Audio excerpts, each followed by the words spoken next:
My friends, this is one of the most stacked Nintendo news weeks in a while. We have a lot to discuss, including Donkey Kong Bananza, which Nintendo sent me a code for. Thank you very much. Folks, welcome to the Mario Matter, your favorite Nintendo podcast, episode 149. I am your host, Nintendo Switch 2 YouTuber EmSwizzle, and I'm sure you're tuning in and you want to know what is on today's program.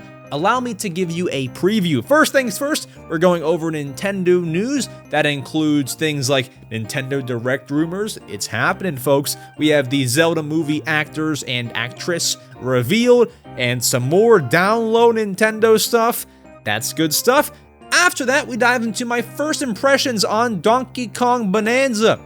The game has released this week. It's Nintendo's big old 3D platformer for the Switch 2 until 3D Mario. We talk about my first impressions. After that, I answer your questions you asked me in the question block segment. And without delaying your time any further, let's go ahead and get to the show now, talking about Nintendo news. Let's go. Welcome to the Mario Matter, the #1 Nintendo podcast. Guys, you all won't agree with me, but why is it that when I come on this podcast and I sit in this chair and I can see my camera, I look like pretty ugly? And listen, you all won't agree. Max, you look how you always look, and maybe that's ugly, I don't know. But I look like freaking Bieber in, 2012? Whenever he had his hair up and stuff, and this camera, I look like, my face looks a little chubbier. I don't know what it is. Maybe it's just a freaking off day. I don't know, but that's something that I noticed. But anyways, this is an audio podcast. I mean, we do video too, but, you listen for the audio content. So let's just ignore how I look on this fine Friday. Okay. Anyways, Nintendo news time. Let's go ahead and dive into all Nintendo news from the past 7 days. This is a good week, okay? Let's start off with Nintendo Direct rumors. So, we're in July, folks, if you haven't figured that out by now, okay? And June is when we usually get Nintendo Directs, and, we didn't get one. We had the Switch 2 release. We didn't really need one in June, but we could have had one, but we didn't need one. Now in July, Kirby Air Riders is coming out this year. Metroid Prime 4.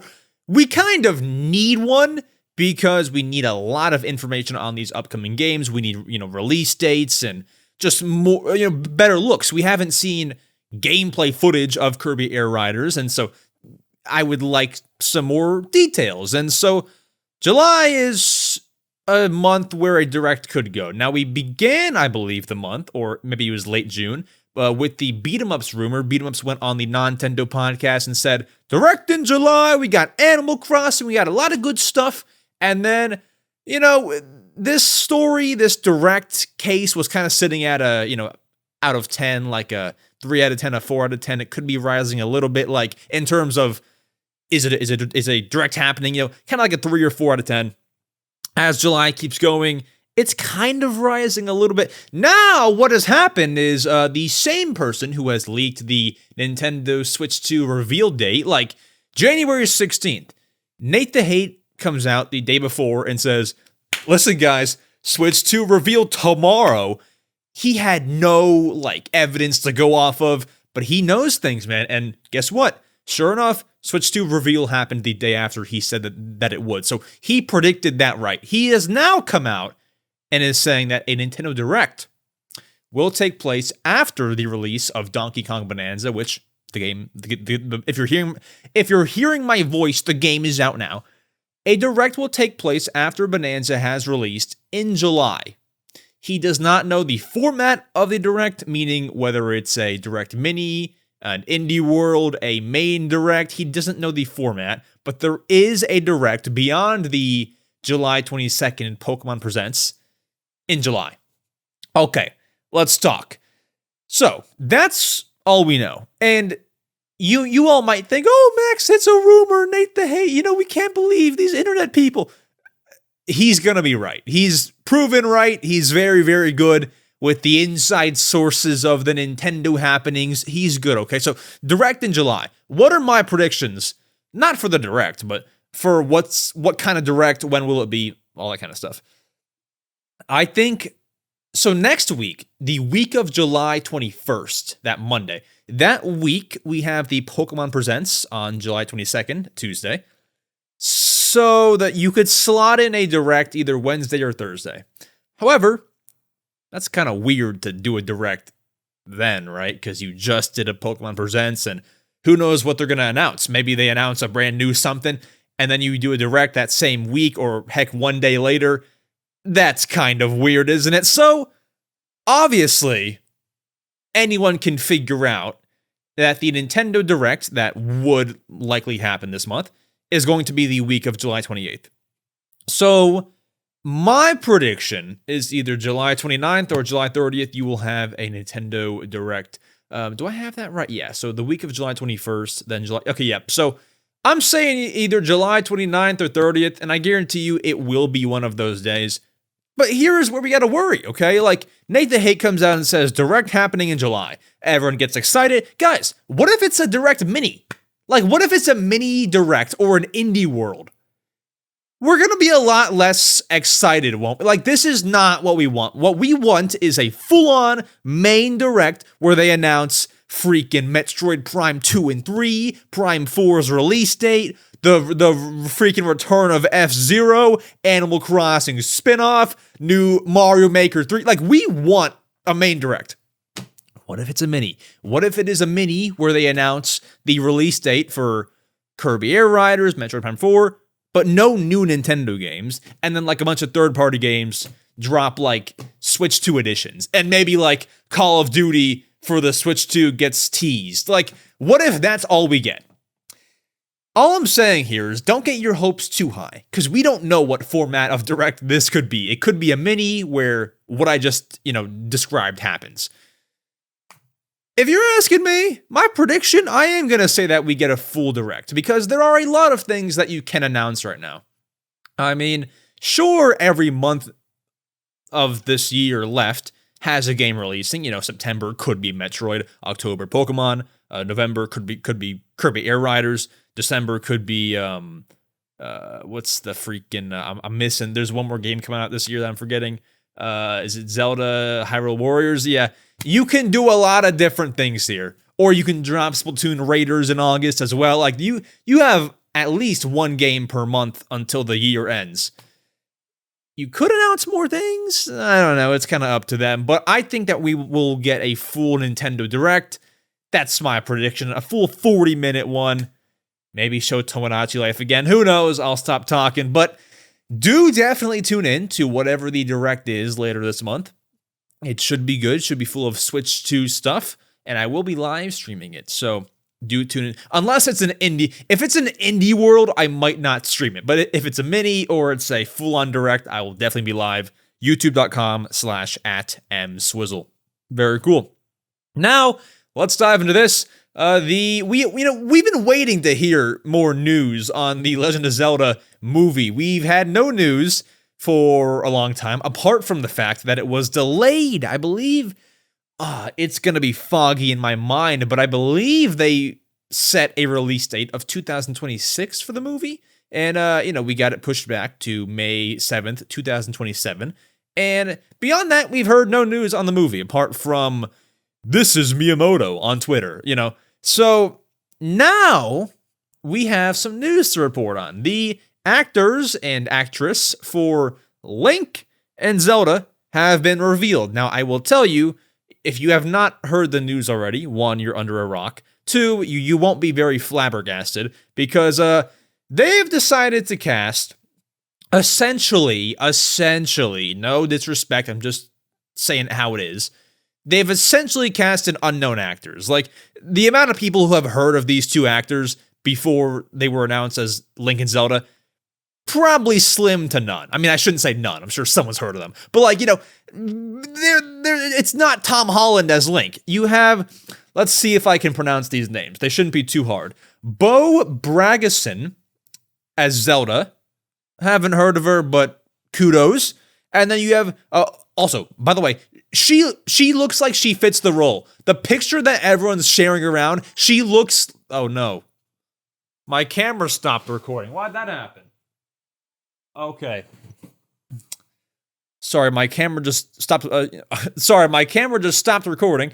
But what I was saying is, this girl looks like a Zelda, so that's very good. And then you have Benjamin Evan Ainsworth as Link. Now, I will say, he does not look like a Link, but I think that's going to be okay because, you know, I mean, freaking put a blonde wig on the boy. I think it'll be good enough. So they're going to be the actors. Do I say actors? Actor and actress? I don't know.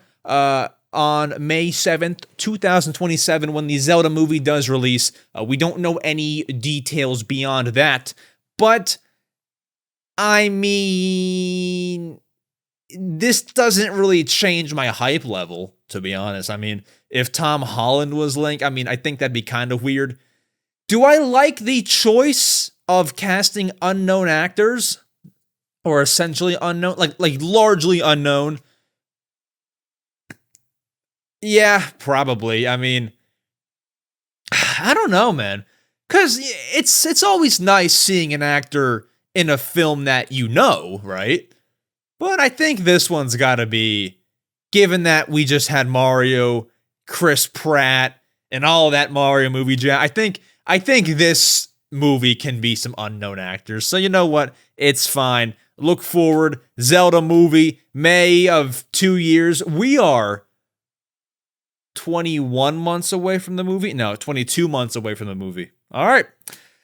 22 months. Wait. Yeah, that's right. 22 months. All right. Start counting down. It's going to be happening very soon. Just assume that 22 months flies by like that. Anyways, next up, guys, let's talk about everyone's most anticipated Nintendo Switch 2 game for the year 2025. It's not Kirby Air Riders, it's not Splatoon Raiders, it's not Metroid Prime 4, and it's not Pokemon Legends ZA. It is not even Mario Party Jamboree TV. It's not even Kirby in the Forgotten Land Star-Crossed World. It's actually Drag X Drive. Guys, is it Drag X Drive or is it Drag and Drive? Someone help me out here. Because I swear, I heard like somebody official Nintendo say Drag X Drive.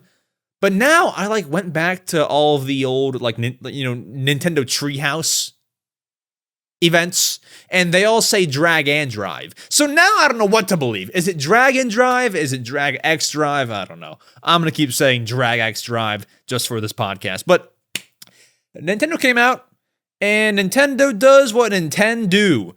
And they announced a demo for Drag X Drive. So what this is, if you all were around when Switch Sports was launching, oh shoot, my star plushie just fell.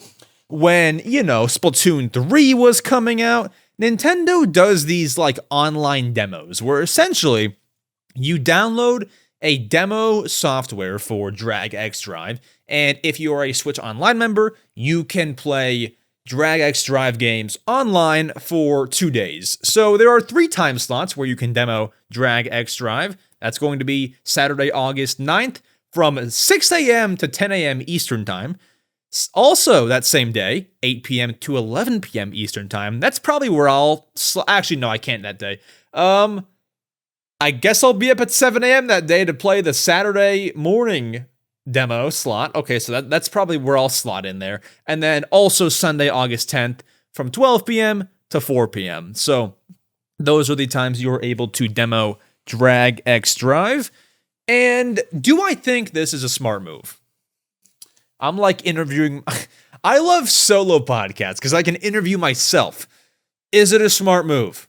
I think yes, because a lot of people, and I tell you a lot of people, we're not going to buy Drag X Drive. I think that by doing this, you sell maybe like 6 more copies than you would have without the demo. Okay? Because, listen, a lot of people don't love the mouse mode as it is. You're making a mouse only mode. I will tell you, if Drag X Drive had a mode where you did not have to use the mouse, I think that we'd see a lot more interest. Nobody wants to go like this. If you're watching the video version, audio listeners, I am like thrusting my hands back and forth. Like, no one wants to do this with the mouse. 24/7 on the game. And like not everyone has a surface to do that. Some people play, like me, on a couch. Like there's no surface to use the mouse. The game doesn't fit everyone. Not to mention, the game seems like it's lacking content. All you do is play 3-on-3 basketball, and it's $20. $20. And also, what's kind of weird is if you want to play, I don't know if they have local play. I imagine or co-op, like where two people can play on the same console. You have to have 2 sets of Joy-Cons. So that's going to be paying $450 for the Switch 1, then paying $95 for an extra set of Joy-Cons. This is an expensive game to play, period. So, are people going to buy it? Is it going to be a great game? I don't know. I'm expecting, honestly, a clown show, a circus with this game. Like, I don't think this game's going to be great. I'm not expecting it. I've not played it yet, so I can't say for sure. Maybe I play it and I love it. But I'm not expecting great stuff. So I'll play the demo, I'll come on this podcast, or I'll do a main channel video. I don't know what'll happen. And I'll give it to you straight. I don't think this is gonna be good, but we'll see what happens. So that's happening. And then if you want more demos, if you want more Nintendo things where you can try stuff, do you all remember last October that Nintendo Switch Online playtest? It was this weird thing where if you were a Nintendo Switch Online plus expansion pack member, you were able to apply for this Switch Online playtest where you would apply. If you were selected, which I was, pretty cool, you would get sent a code to your Switch 2, or a code to your email to put into your Switch 1, actually. And you could play this game that only like 10,000 people had access to. Nintendo was like letting strangers test out this new game that they had made. And I don't know, I can't tell you what it is, because like you don't sign like a contract where it says I will not talk about this, but like they ask you not to talk about it or else like they'll ban you. So I can't tell you what it is. It's online if you want to find out what the game actually was like. Anyways, they're bringing this back, I guess, so that they can test out how this game runs on the Switch 2 now. And, instead of the Switch 1, they're bringing it back July 28th to, I believe, August as well. You can apply for this on Nintendo's website. If you get selected, they will give you a code to download some special software on your Switch, and there you go. You can now test out their game that is unreleased, but obviously they're not keeping a big secret or else they wouldn't give you the game to playtest. So, is this game gonna come out at some point? Is this just a server test? Like, get a bunch of people on this game, so we can test out how our servers run, then we'll take that technology and apply it to other games? Like, I don't know what the point of this playtest is. I'm gonna try and apply just so I can play this game again. It's just, it's confusing to say the least, so we'll see what this playtest is. If there's any improvements from the previous one back in October for the Switch 1, I don't know. I don't even want to make predictions. It's so confusing and it's weird because you would think, oh man, official playtest. They only let in so many people. It's a pretty top secret thing. But no, it's gonna leak. It's just confusing. I don't know. Let's get to our next piece of news. If you want to apply for that, you know what? I won't leave the link down below because I want as little competition as possible to get into this thing. So you know what? Find it for yourself, okay? Find it. That one I won't link. I will not link that one. But what I can link is a affiliate link to buy Donkey Kong Bananza, because our next topic is Donkey Kong Bananza has released. And of course, that is not news. You can see it behind me. We all know that Bananza is out now. But there's a couple pieces of news to go along with that. Number one, they released Nintendo Switch Online icons. If your profile is looking to get customized, they have some icons for you to buy with platinum points. Otherwise, they released a My Nintendo reward. It's a Donkey Kong Bananza rally towel.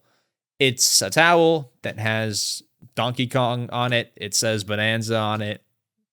If you want to get it, you can get it for essentially free. Just pay shipping. You can go and redeem that. It's like 600 platinum points. Will I do it? It's tempting, but I don't even have enough platinum points, so I guess I won't do it. Unfortunately, but that's all out there. And then, I bought the game yesterday as of recording, 2 days ago, as of posting, and I have some thoughts on the game. And usually, I would save my thoughts on Switch 2 stuff for the main channel to do a review video, but I've already made 2 Donkey Kong Bananza videos. I can get more views doing other videos. I don't want to make a third one. I'll just do it on this podcast. So let's go ahead and get right into my first impressions on Donkey Kong Bananza, which Nintendo sent me a code for. So much kudos to them. You all will, remember I went to New York to play the game early. If you're a fan of the main channel, you would know that. So I played it there. I played it now. Let's dive into my first impressions now. Donkey Kong Bananza. Woohoo! This game is something special. So I've been playing Donkey Kong Bananza stemming back from when Nintendo invited me to go play it in New York City. I played 2 hours then, and I've played quite a few hours now. I've broken a lot of things, talked to a lot of NPCs, I've done a lot in the game, and I'm here to basically blabber about how cool and great Donkey Kong Bananza is. The running joke with everybody is, I'm going Bananza. I'm going bananas for Bananza. That's it. There you go. That's the little running joke right now. But let's talk, folks. Let's just break it down. Now, this first impression segment will be fully spoiler-free, no spoilers, just me talking about how the game feels, my overall thoughts that are, spoiler-free, and just go over, should you buy it?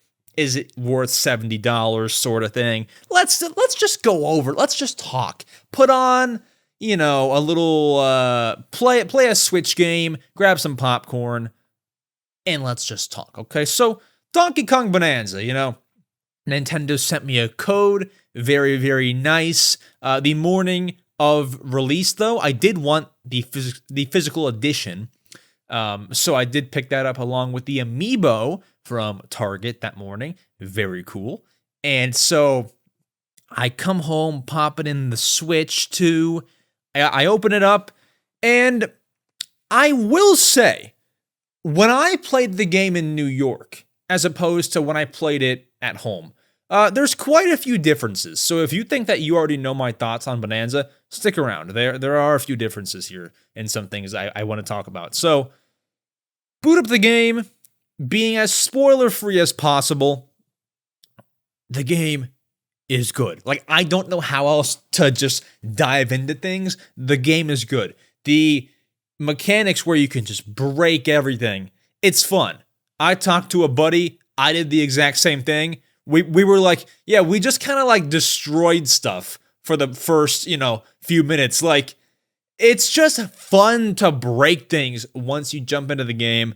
And there's a bunch of moves to learn. Now, admittedly, there may be too many moves to learn, as, I can't remember them all. But just going through the first bit of the game, it's nice. It doesn't take too long to, get to actually doing fun stuff. You start off good. I'm trying to be as spoiler-free as possible. But just the whole breaking everything is great. Now, what I did notice very quickly into the game that I did not notice in New York, and I don't know why. When I first played the game, I had no problems with this.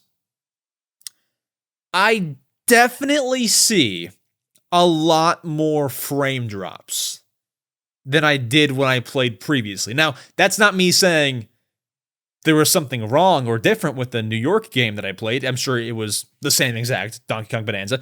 But I'm just saying, like, maybe it's just me playing in the comfort of my own home. I noticed a lot of frame drops in Bananza. There actually are quite a few. But here's the difference, though. Here's the difference in why it's not a bad thing. I mean, I shouldn't say it's not a bad thing. It's not a good thing. But like what I'm saying is, when the frames dropped in a game like, I don't know, Link's Awakening for the Switch or Echoes of Wisdom, those were, I would argue, somewhat experience ruining. Can I say that? Like, it's like getting annoying at this point, you know? Or even like Tears of the Kingdom on Switch 1. It's like, my frames dropped to 25 frames per second or like 20 frames. Like, this is just like annoying. Like, why is it doing that? In Bananza, though, obviously you notice it and you see it, and it's like, it's kind of weird. But I wouldn't say it's very experience ruining, if that makes sense. Like, it just, I'm not trying to suck up to this game. I'm giving you my honest thoughts like I have before and always will, but it's harder to explain. It's like, it's not dropping at a crucial moment. It's just kind of like a little stutter for like not even half a second. And like, you know, of course it shouldn't be half a second, but it's a tiny stutter. Then you move on. It's very minimal. It's not like the frames drop for seconds at a time. Like sometimes in Tears of the Kingdom, is if there's a fire, your frames drop for seconds. In Bananza, it's like a millisecond and then you know it's gone. But I definitely did notice a lot of that.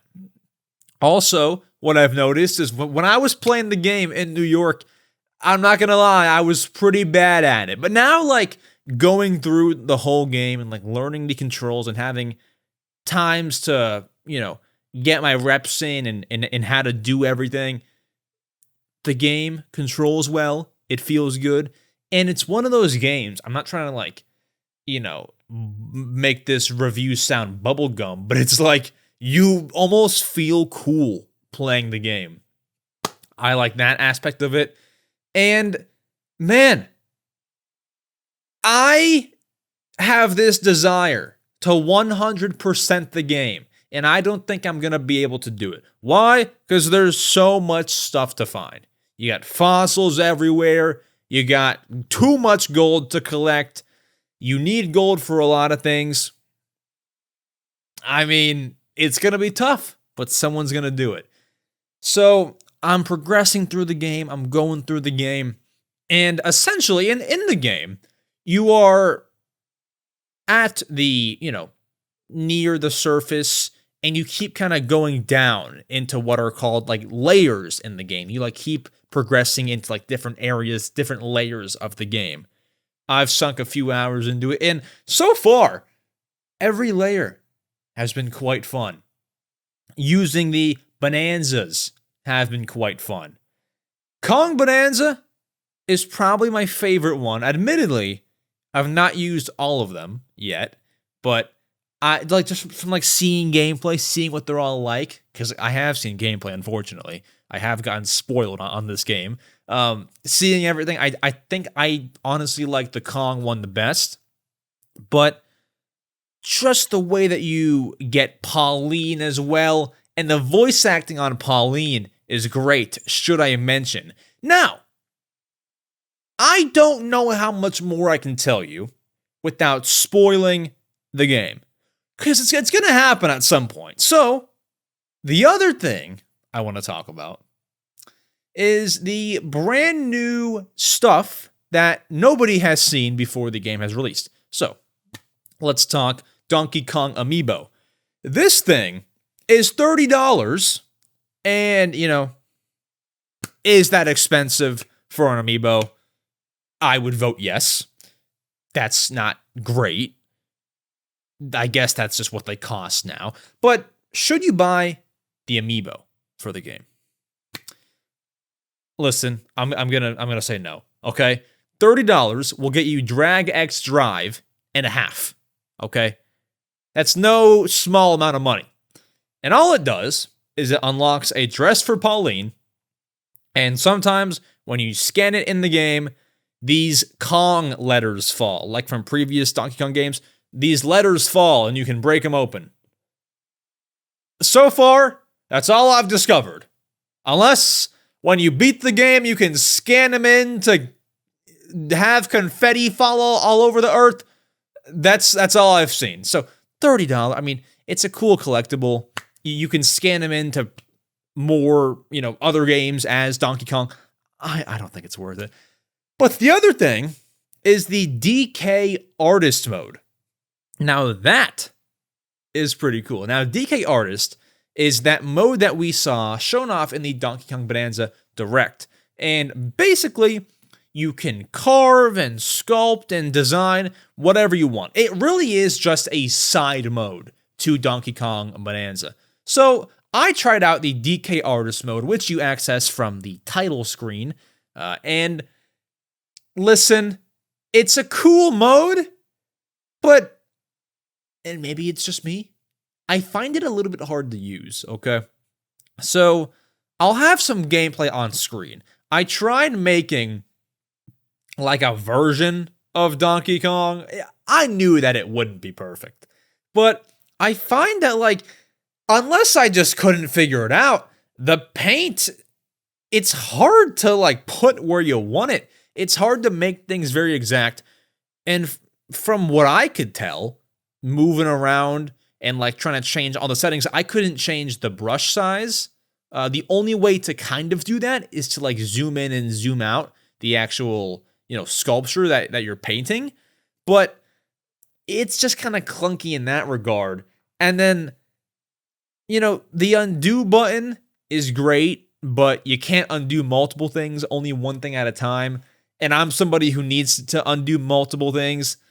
Not my favorite. But I honestly don't think I'll go back to that mode as much as I thought I would, just because it's not the easiest to use. I mean, it's accessible. You can get it to work. You can figure out how to use it. But if you told me, hey, Max, $1,000 if you can make a good-looking Donkey Kong, chances are you're keeping your $1,000, okay? I don't think it's the easiest mode to use. Or they could have made it a little easier. I don't know. Remember in that Direct when they were showing off people making pizzas and stuff and Mario's face? I don't know how they did that. Now, maybe I'm missing a setting. Maybe I should actually, use the mouse on a desk instead of my pants. But it's not the most easy mode to use. Now, what I've also found is that from my findings, from my understanding, maybe I just need to actually beat the game before I can say this, the DK Artist mode has no correlation to the actual story game itself. So if you were wondering about that, hope that's not a spoiler. It shouldn't be. It's not that big of a spoiler, if you count it to be one. It has no connection. Although, once again, maybe I'm not far enough in to actually know that yet. So I will research that after this podcast, but if you still hear me talking about this, it has no connection. Okay, so that's somewhat of a disappointment. It's still cool that they're adding a new side mode in case you beat the game or whatever, but yeah, wasn't the easiest thing to use. Apart from that, something else that I couldn't talk about in my New York review for the game on the main channel when I made that video was one of my favorite parts. So obviously in Donkey Kong Bananza, you are able to smash and break everything, right? That's a big part of the game. I think you all know that.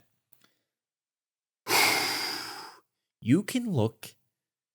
Certain NPCs will show you how much material you have smashed. So, I can see how much stone I've smashed. See the exact amount. It's so cool in that way. It's the smashing is not just for nothing.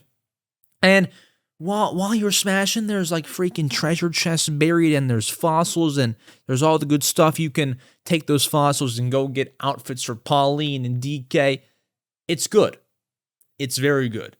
And I've not beaten the game yet, but I want to give this a score because I think you all are looking for a spoiler-free review of this game. Little blabber, ramble, impression segment. But you all want to know, should I buy this game? Max, should I buy Donkey Kong Bananza? Should I pay $70 of my hard-earned money for Donkey Kong Bananza? I'll tell you. So let's talk review score and should you buy the game. Review score, so far, just off the first impressions, I think it'll get better. I'm going to go, honestly, I think I go 9.4. Yeah, I think that sounds right. There's so much right with the game. Only complaints, which are not big complaints, are the frame drops, and I kind of feel like the game is a little easy. I won't dive into specifics, but I've done a few boss fights in the game. I can tell you right now, I don't think any of them have lasted over 1 minute. Now, I'm sure when I get to the freaking final boss, it'll be different, right? But like early mid game, it's not a challenge to me. Like it's not hard, and I'm not using assist mode. It's really not that hard at all. That's my only complaint. And like you gotta remember, like obviously, I'm in the early game, mid game, right? But do you remember how hard Donkey Kong games used to be? I wish that there was either a hard mode or some way to relive the frustrations Donkey Kong games would cause you. There's no way to do that in the early game. Once again, guys, I've not gotten to the late game. I'm sure once I get there, it'll be a little different, but early game, a little bit too easy. I just was looking for more of a challenge. Performance is near flawless, but not flawless. And apart from that, I think 9.4 sums it up pretty good. Now, should I buy Donkey Kong Bananza? Well, my answer is mostly yes. The only way that you should not buy this game is if you hate 3D platformers, which I don't know anybody who does. So I would say definitely buy this game. I would say because of the ease in the beginning, and just the overall fun and Donkey Kong's cool expressions, this game could fit well in like a 5, 6, 7-year-old's hands. If you're an adult watching and your son has a Switch too, this could be good. It's rated everyone 10 and up, but I think a little 7-year-old Jimmy could handle this one no problem. I know from experience at 7 years old. I was 7. Yeah, I was 7. At 7 years old, no, sorry, I was 8. At 8 years old, I could not beat Donkey Kong Country Tropical Freeze, but rest assured, this game is easier than Donkey Kong Country Tropical Freeze. No, I was 7, actually. Yeah, I was 7. So, I can speak from 7-year-old experience, okay? But with that said, Bananza is shaping up to be, from what I've played, Nintendo's... Is it unfair to say top 5 3D platformers, if not top 3? I mean, I think that's pretty fair. I think top 3 is where I'd probably slot it. Now, I can come back on this podcast in like a week or two, probably like 1 week, and give my thoughts on the completed game after I've beaten it. And maybe I'll get to the end and it'll be trash, but we'll have to see. Apart from that, I think it's a really bright game from Nintendo. And listen, it better have been. It should be, because they've taken 11 years to put out a brand new Donkey Kong game. So it should be a good game, and it is a good game. So I'll leave you with that. The decision to buy it is yours. Let me know in the comments, though, what you've been thinking of Donkey Kong Bananza. I just spoke on my overall thoughts of the game today without diving into everything, to kind of preserve the magic of experiencing the game for yourself. But folks, let's dive into our next segment. The answering. Nope. Guys, people who have been around this podcast for a while know that this segment used to be called the Answering Your Question segment. And I still, after you do this podcast 100 plus times, and you say the Answering Your Question segment, you cannot revert. Time to get to the question block segment, where I answer your questions you ask me. Let's go ahead. Let's get to it. Alrighty, folks, I'm here to answer your questions you asked me in the question block segment. If you want to ask questions, there are a few ways to do so. Number one, I post on my YouTube community tab every single Tuesday. Look at that. On my main channel, youtube.com/@EmSwizzle. Number two, we have a Discord server where you can join in the link down below and go to the podcast questions channel and put your question in there. Number three, you can email Mario Matter questions at gmail.com with your question for the podcast, and you may get chosen. Who knows, man? But apart from that, let's begin with our first question. Crazy Train the Insane, that's a cool name, asks, what is your favorite Donkey Kong game other than Donkey Kong Bananza, since that has released as of recording? Okay, so before Bananza, talk to me like 1 week ago. What was my favorite DK game? I would probably go with just the most recent. Either Donkey Kong Country Returns or Tropical Freeze. Like one of the most, two recent Donkey Kong games. I'd probably go Country Returns, to be honest. I don't know, dude. I might go Tropical Freeze, even though I love Country Returns. Here's why, dude. Country Returns, yeah, it's a good game. Soundtrack's a banger, which is why on our last episode, I gave that game best soundtrack. Soundtrack is a banger, right? But dude, towards the end, and I know that I just talked about how it's nice when Donkey Kong games are difficult, but dude, towards the end, it's so difficult, it's not even fun. It's like, okay, this is just idiotic. Like, this is stupid. Like, why did they make it like this? Like, it's, at that point, not even fun. And I forget how hard it actually was. Maybe I was just having a bad day, I don't know. But, like, I remember that game just being like, I had this thought where I was like, okay, I get games being hard, but this is not even fun anymore. Like, it's not even fun. So I guess for that reason, I lean towards Tropical Freeze. But it can go either way. I lean Tropical Freeze, though. All right. Epic E3G asks, what Switch game needs a Switch 2 edition? I think we just answered this, but I'll answer it. I would go with Animal Crossing New Horizons. I think that was my answer last time that I answered this. New Horizons, or yeah, I had one other example on the last episode. I think I'd go New Horizons. Yeah, I answered this. I said Mario Maker 2 should get like a mouse mode. I don't know if that was this podcast or the members only podcast. Link down below for the members podcast. But Mario Maker 3, Animal Crossing New Horizons. Mario Maker 2, add mouse mode. Mario Maker 3 would come out hopefully in a few years and have mouse mode. But either that or Animal Crossing New Horizons, 60 frames per second, all that good stuff. I want to give you one more. I would love to see Thousand Year Door get one and just be 60 frames per second. That game doesn't really need it. It ran fine. No one's got a big problem with it, but like that game is just so good. If they could make it 60, that'd be nice. So I'd say Thousand Year Door. Hannah asks, what are your hopes for Splatoon Raiders? Yeah, that's a good one. We don't know much about that game yet. So Splatoon Raiders, obviously a Splatoon 3, Splatoon series spinoff. It looks like it's going to have a good, maybe story mode of some sorts. We don't know much about the game.